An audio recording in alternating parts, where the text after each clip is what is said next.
Je rêvais déjà quand j'étais petit d'être un explorateur, être un grand scientifique. À l'âge de 2 ans et demi, j'ai été placé en famille d'accueil qui m'a accompagné autant qu'elle a pu. À travers en fait cette différence, je voulais avoir une vie un petit peu hors du commun.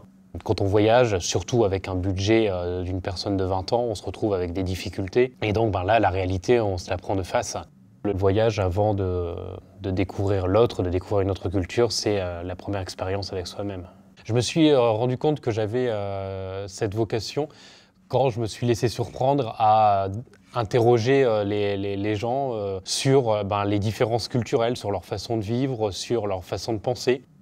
Moi, je suis vraiment tombé amoureux de l'Afrique et c'est pour ça que j'ai décidé de mener mes recherches de mémoire de master sur les conditions de vie, sur les albinos, sur cette petite île refuge d'Ukerewe, en Tanzanie. On va leur attribuer des propriétés magico-religieuses. Et donc il y a tout un trafic d'organes qui s'est mis en place.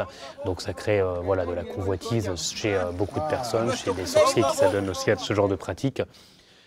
Le prix de la Fondation de la Vocation va pouvoir me permettre de financer mon échange à l'Institut de criminologie de l'Université de Montréal. Si mon profil pourrait servir d'exemple à d'autres jeunes qui, des fois, n'ont pas la sensation d'être à leur place et qu'ils ont envie d'avoir une carrière ou d'avoir quelque chose de différent, tout est possible.